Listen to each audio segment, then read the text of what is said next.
All right, Larry Krueger here to preview a Niners and Falcons, the Week 7 tilt at Levi's on national TV. All right, let's get into the matchup and talk about what we expect to see. First of all, the Niners making a number of moves. They activated George Kittle from the IR, so he's going to go, which really should help the 49ers run game quite a bit. They activated defensive tackle Kevin Givens from the IR. They promoted Trevis Gibson, the defensive end, to the active roster. They elevated wide receiver Malik Turner from the team's practice squad. Then they elevated Nick Zakelj from the team's practice squad as well. They placed Fred Warner on the IR, and they did waive tight end Braden Willis. So those are the moves that came down as the Niners get ready for a Week 7 game against the Atlanta Falcons, a Falcons team that's comes in playing great ball. They've won 2 in a row. They've won 3 out of 4. And the big question, I think, for the 49ers is, can the Niners produce pressure without Nick Bosa? I think that's very much a question coming into this thing. There's a reason that the 49ers keep talking about their desire to trade for Trey Hendrickson, because despite playing a banged-up Buccaneers offensive line that was totally depleted, the Niners generated just 9 quarterback pressures last Sunday on Baker Mayfield, 6 from the defensive front. This is according to Next Gen Stats. That ain't cutting it. The Niners are going to have to put more pressure on Michael Penix if they want Penix to have an off day. He's really rolling. He's coming off a game where he connected an awful lot with Drake London. Penix is playing well. He's had back-to-back good performances, and he comes into Week 7 playing really good football. The other big question is, can the Niners defense rally, without Bosa and without Fred Warner? The Niners defense just gave up 30 points to Tampa Bay's backups. So now here comes Drake London, Bijan Robinson, a really good offensive line, Kyle Pitts, Michael Penix. Can the Niners defense somehow slow down this Falcons offense? We're going to find out. I do think the 49ers are going to have a pretty good defensive game plan. I think Tatum Bethune's going to play well. I think the Niners are going to do a good job on the defensive side. I think they're going to do a decent job of keeping Atlanta down in this game, but I expect a very low-scoring game. A very low-scoring game, and I'm not sure who wins it, but I think it's going to be a low-scoring game.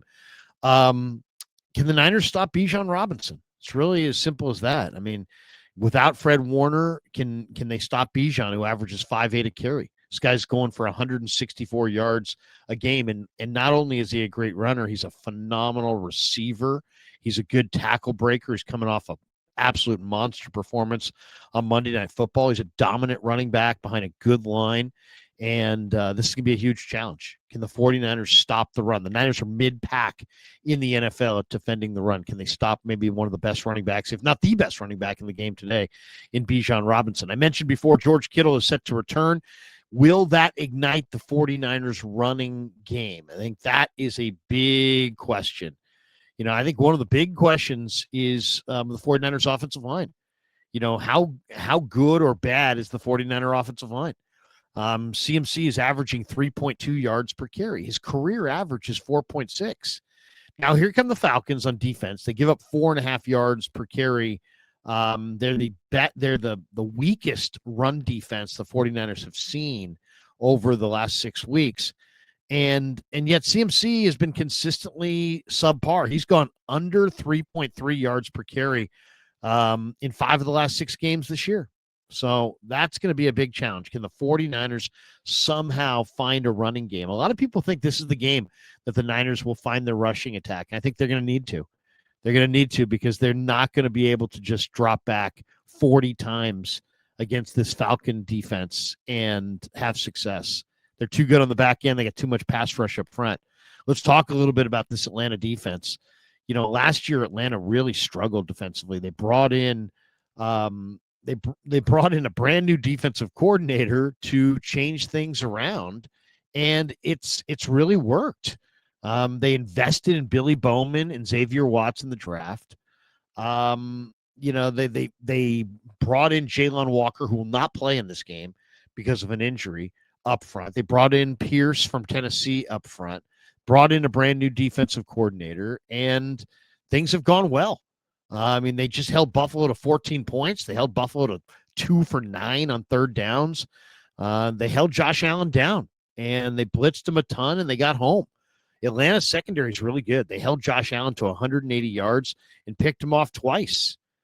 Atlanta's Atlanta right now is first in completion percentage allowed. So they're doing a really, really nice job. And it's really as simple as that. Jeff Ulbrich has come in as the new coordinator, and he's turned. They've invested in the defense in the draft, and they really look good. And now they have 14 sacks by 10 different guys. We're going to see, can the 49ers, this is the number one passing attack in the league right now, the 49ers, against the number one pass defense. Can the Niners offensive line protect Mac Jones? Mac Jones took 6 sacks from a Tampa Bay pass rush that was averaging 2 sacks per game. He took 6 sacks and was hit 10 times. Jones has been hit 20 times the last 2 weeks. It can't continue. If it does, he's going to be out of there. We're going to be looking at Adrian Martinez, and you're going to be looking at a lost season. One of the great stories of the Niners season has been Kendrick Bourne. Bourne has just been phenomenal. Back-to-back weeks for 142 yards exactly on the dime. In both week 5 and week 6, 142 yards. In fact, if Bourne can go for 100 this week, he'll be the first 49er receiver since Jerry Rice in 1995, 30 years ago, to go for 100 3 straight weeks in a row. So that's big. Bourne, Jones to Bourne looks really, really good. Now, is this the game the Niners get an interception? Michael Penix may be exactly what the doctor ordered as far as the Niners getting a pick. He has the highest bad throw percentage in the NFL despite facing pressure at the lowest rate. So he just uncorked some bad throws. He's way better throwing to his open side than he is throwing to his right side. He's a lefty quarterback who throws better to the left side than he does to the right. I think this is the game at the end of the game that we're going to be talking about the greatness of Robert Saleh, because I think Saleh, even without Warner and without Bosa, is going to find a way to scheme it up. And Diana Rossini reported that Robert Saleh's name is one to watch for head coaching opportunities this offseason. In addition to Saleh, she mentioned Chargers defensive coordinator Jesse Minter, Jags defensive coordinator Anthony Campanile, Rams defensive coordinator Chris Shula, Vikings defensive coordinator Brian Flores, Broncos defensive coordinator Vance Joseph, Packers DC Jeff Hafley, Bills OC Joe Brady as well, as top NFL head coaching candidates. But I think this could be the game that gets Robert Saleh out of San Francisco. And people would say, well, wait, you don't want him out of San Francisco. Of course not. We want to keep him. We'd love to see him stay here for the eternity and be an awesome defensive coordinator for the Niners. But national TV, Atlanta team's rolling. They blitz a ton. They play a ton of man. So they kind of dictate terms to their opponent. And here's Robert Saleh going up against Bijan, Drake London, Michael Penix, a good offensive line, Pitts, really good tight end. And I just think that the Niners defense is going to slow down this Falcons offense. I really think they're going to do a nice job. I think Robert's going to have a good game plan. Very cool that the Niner linebacking room all showed up this week wearing IGYB t-shirts, I Got Your Back shirts. This is a tribute that they're making to Fred Warner, who obviously is out with a devastating ankle injury. And they're rallying around their captain, and all the guys took pictures in the shirts. I do think Tatum Bethune's going to play well in this game. I really do.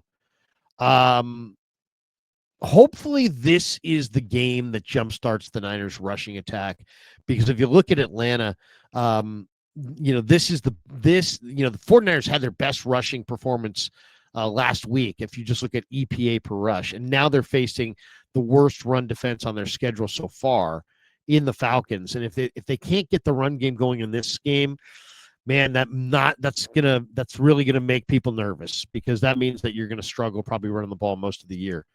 A couple other notes. Diana Rossini also reported that Brock Purdy and Ricky Pearsall are both expected to be ready to play in Week 8. I think this is good and bad news. I think this is good news for Pearsall, but I don't think it's good for Purdy. I just don't think that. I think Purdy's rushing it back. I don't think he's playing. I don't think he's playing as well as he can because of the injury. And how much longer can he play before he's out for the year? My guess is maybe 1 game, maybe 2. And now he's going to come back on that turf in Houston. I'll say this: if nobody wants to see a quarterback controversy, But if Mac Jones somehow wins on national TV this week against the Falcons and they bring Brock Purdy back next week and they look really bad against Houston, that will, whether you want it or not, whether it makes sense or not, whether the 49ers want it or not, whether anybody wants it or not, there's going to be a national outcry that Mac Jones needs to play over Brock Purdy. I mean, it's just coming. I'm not, I think Purdy's the better quarterback. I think Purdy's, going to be the guy. But if Mac Jones wins this week over Atlanta and is impressive, and then Purdy comes back against Houston and struggles and they lose, I mean, it's just going to be absolutely a circus, because the national NFL talkers, they don't have that many topics to talk about. They want to talk about the Niners. The Niners are an iconic franchise with a big fan base, and they'll be talking all about it. You think there were some whispers that Mac Jones should be playing over Brock Purdy this week? If what I just laid out happens, there'll be tons of people nationally calling that Mac Jones is better than Brock Purdy and should have the job. The Niners released Marquez Valdez-Scantling from the IR with an injury settlement, so he's gone. Marquez Valdez-Scantling is no longer a 49er, and so they're gonna have to, whatever they're gonna have to do, they're gonna have to figure it out. And as far as, some people have whispered that, hey, Christian McCaffrey's lost a step and he's losing speed and he's the reason that the Niners are not running well. I really don't think that's the case. I think the interior of the 49ers offensive line is just severely challenged. If you go back to 2023, CMC gained 1.85 yards before contact per rush attempt. This year, he's averaging only 0.81 yards before contact per attempt. So he's just getting hit in the backfield. He's getting hit in the backfield a lot. And he's just, because of that, he's not quite the same player. I think that's really it. I don't think he's changed that much. I think the line around him is letting him down. The Falcons' run defense is 17th, though. And, they allow 114 yards per game on the ground. And the Niners have struggled to run the ball, but they're getting Kittle back. And maybe this is the week where the run game clicks. It would be great to see. It would be absolutely great to see. You got to stop Bijan Robinson. And what's the other interesting thing in this game? Upton Stouts had a shoulder injury. Will the Niners put Demo in the slot against Drake London, who's so dominant inside in the quick game? They've got a really small corner in Upton Stout. He's got a shoulder injury. Will they take him off the field and maybe play Darrell Luter, who Kyle Shanahan described as having his best week of practice this week? I think that's something to look for on game day, is exactly how do the Niners align in the secondary? Does Luter start opposite Renardo Green outside with Lenore inside? Does Luter play inside? We've never known him to play inside, but he's also played a ton of man-to-man coverage at South Alabama. Do the Niners go more man than they usually do in this game? I think that's going to be something to watch. And, last week, Tampa Bay, who's known as a blitzing team, didn't blitz the Niners very much. Now here comes Atlanta, and they're known as a team that blitzes the most of any team in football. But do they blitz Mac Jones? Or do they say, you know what, Mac Jones is a good processor, and he knows how to react to the blitz, and he's going to throw in behind the blitz, and will Atlanta do something and pull a surprise and suddenly, not blitz at, a super high rate like they have all season? I think that's going to be something to watch for. Coming into last week, Mac Jones had completed only 53% against the blitz. So I got to think Atlanta's going to bring the house and take their chances and roll the dice and try to dial up a ton of pressure on Mac Jones in his face and see how he reacts and see how the 49ers react. This is going to be a game where if the 49ers can run the ball, they might have a chance to win this game. If they can't run the ball, I like Atlanta. I'm going to lean towards Atlanta in this game. I think it's going to be a very low-scoring game. I'll say 17-14 Falcons get over on the 49ers. I think Atlanta's playing too well. I just think you don't win every game in the NFL. And Atlanta's coming into this game. They've got tremendous momentum. The Niners are limping. I think the defense will do a really nice job at limiting the Falcons' offense, shutting down Bijan Robinson, shutting down Drake London, keeping Michael Penix down for most of the night. I think the defense is going to do the job. I think the offense is going to struggle to score points against this really talented Atlanta Falcon defense that plays tons of man coverage and blitzes an awful lot. So there you go. 17-14 Falcons is how I see it. Thanks to Pig and a Pickle for being the title sponsor of the Krug Show. Check them out there in Emeryville. They're in Corte Madera. They're open 7 days a week from 11 a.m. till 8 p.m. or until they run out. Also, 49er football season is presented by Sleeper, the fastest growing fantasy platform in the world. It's a one-stop shop. You get blazing fast news, real-time stats, group chat, season-long leagues, and, of course, Sleeper picks for daily fantasy. Use promo code Larry. Sleeper will match your first deposit up to $100. Links in the description. Terms and conditions do apply. All right, who are the players to watch in this game? I think there's a couple players that you got to watch for in this game. For the 49ers, on offense, I think it's Jordan Watkins. I think they got to get Jordan Watkins involved. You know, he's a vertical threat. He's a big play threat. He's got a lot of speed. I think he can change the way defenses defend the 49ers. So I think offensively, look for Jordan Watkins to make an impact for the first time all year. Defensively, I think that secondary, is something to watch for. How exactly do the Niners align at corner? Who starts? Who comes off the bench? Who plays where? I think that's something to watch for sure. As far as the Falcons guys to watch for and key on, to me, the big battle on the Falcons with the Falcons on the offensive side of the ball for Atlanta is Atlanta's got Matthew Bergeron at left guard, and they got the second team All-Pro Chris Lindstrom at right guard. And I just think those two guys against Alfred Collins, against Kalia Davis, if he goes, against Jordan Elliott, I think that's going to be the battle right there. I think Jordan Elliott and Alfred Collins have to somehow win against Matthew Bergeron and Chris Lindstrom. And then on the defensive side of the ball for Atlanta, the guy that I'll be looking for is Xavier Watts. Watts is a high percentage interceptor. He's a really good rookie safety. He's got a great nose for the ball. It's a very good secondary they have, very opportunistic. And to me, Xavier Watts, stay away from him. Keep his, you want to make sure he doesn't get his hands on the football. And if there's one guy to get blocked in the run game, it's Divine Diablo, the former Raider who came over in free agency. He's manning the middle linebacker spot. He's an undersized guy with a ton of range and speed, but they got to find a way to get him blocked and to run the ball.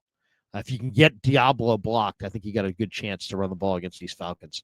All right, thanks to all of you for supporting the Krug Show on YouTube. Have a great Sunday, and go Niners.